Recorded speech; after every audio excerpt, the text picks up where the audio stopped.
What is going on, gents? It's R.P.M. here, coming at you with another episode of Hockey Mask Time.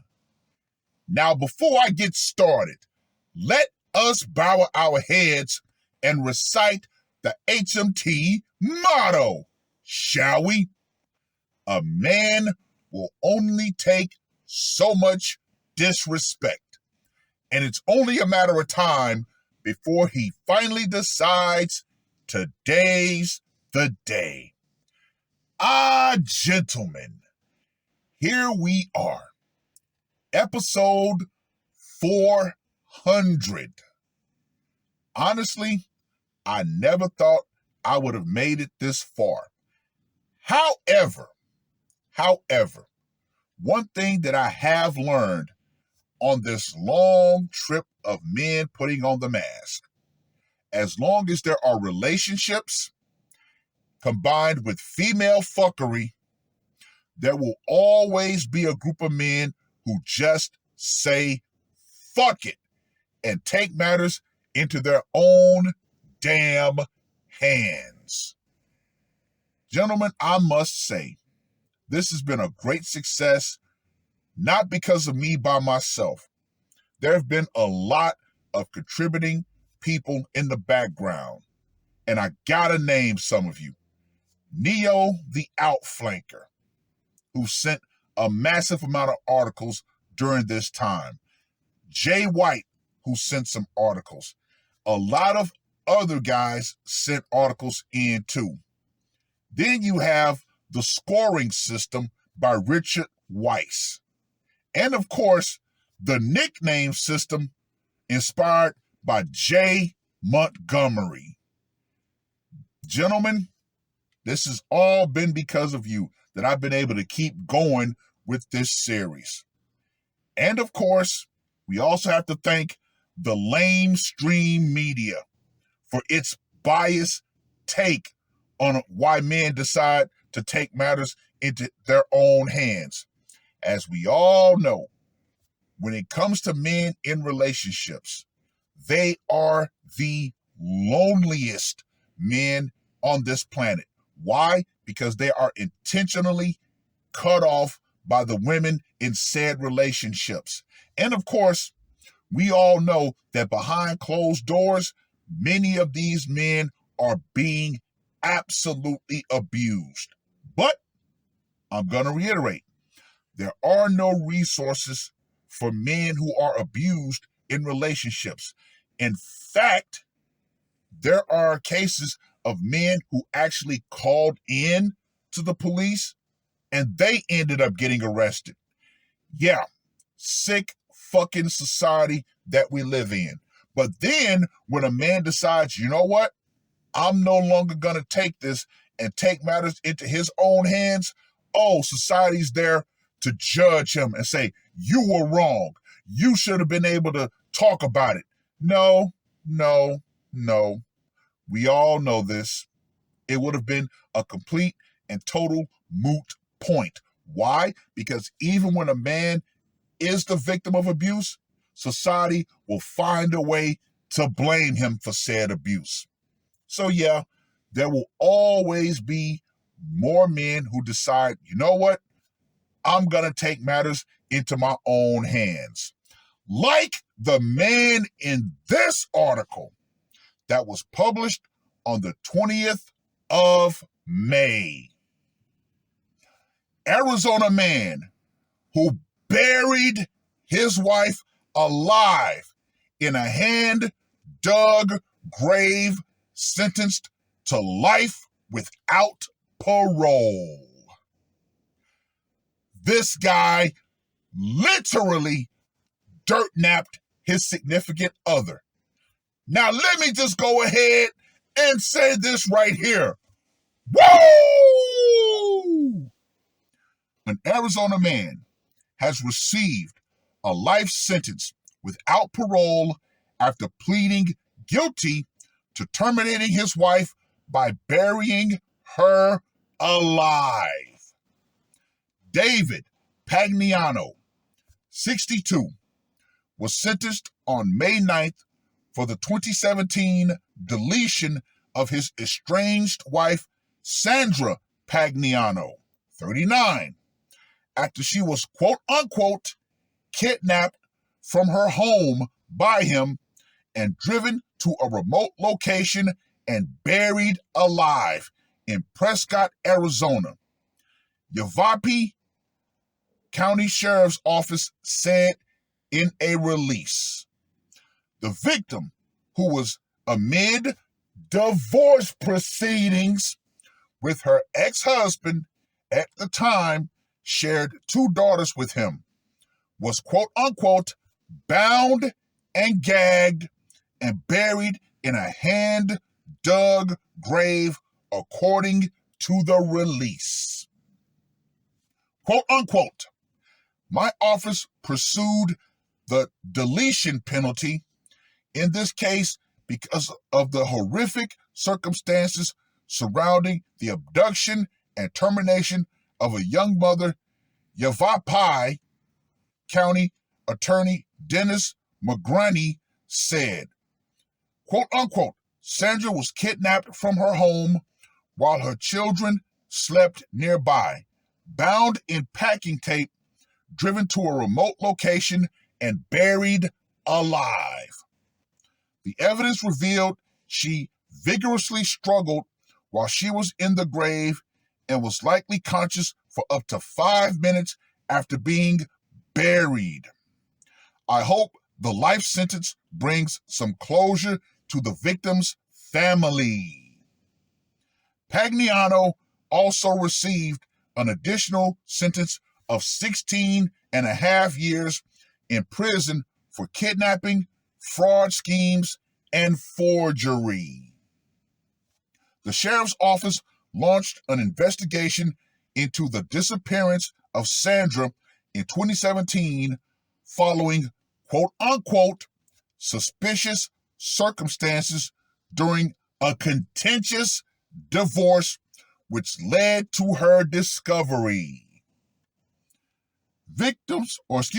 Detectives, I don't know why I said victims, detectives also, quote-unquote, recovered 2 notes indicating to have been written by Pagniano's ex-wife, which were, quote-unquote, filed in the divorce proceeding after Sandra's disappearance. They stated she was leaving him and handing him full custody of their children and ownership of her 2 vehicles and house.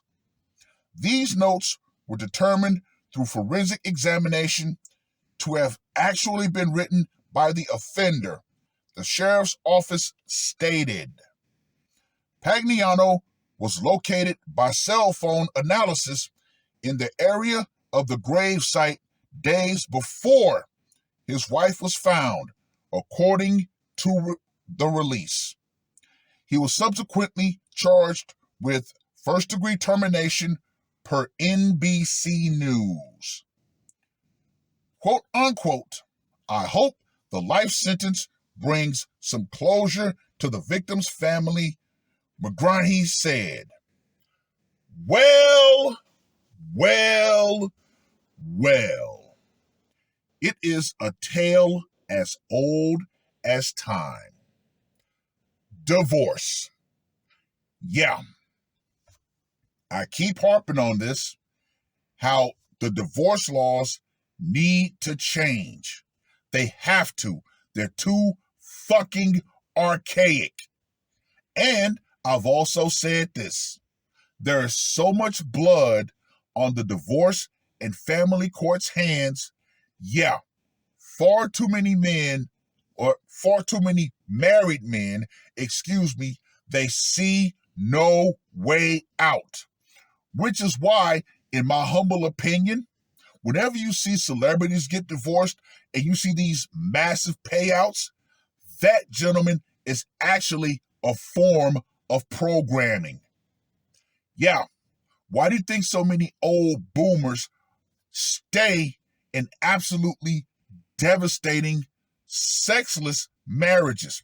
And speaking of sexless marriages, Aaron Clary recently put out a video called Sexless Marriage versus AI Girlfriends.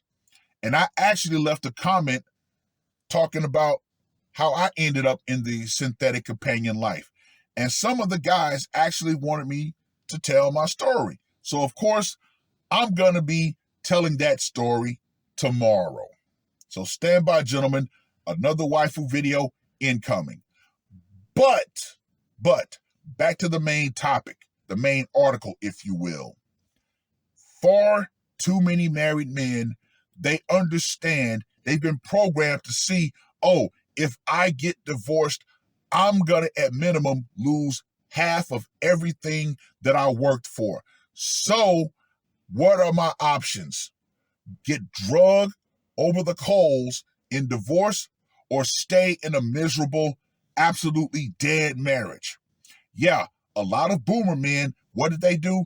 They stayed in those dead, destroyed marriages.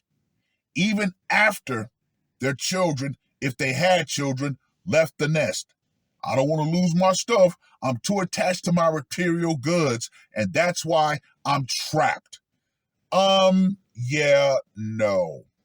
However, once again, there are more men who are going to say, you know what?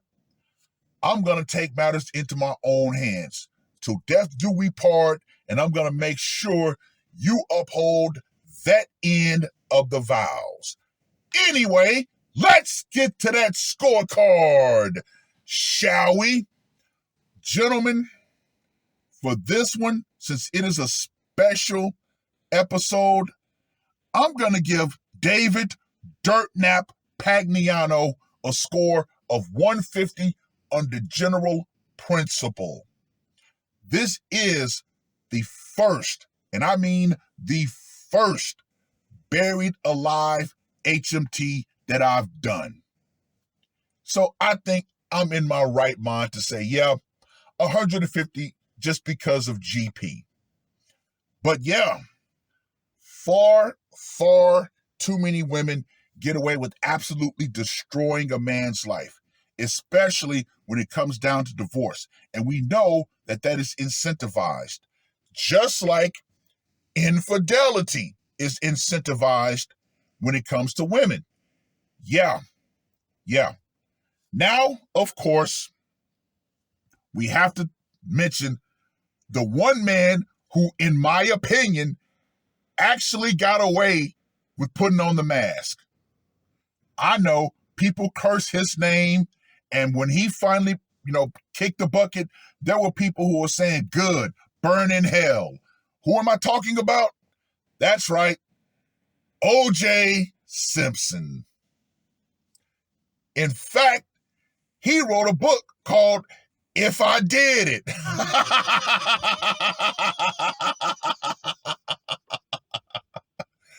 Boy, how people lost their mind during that trial on both sides.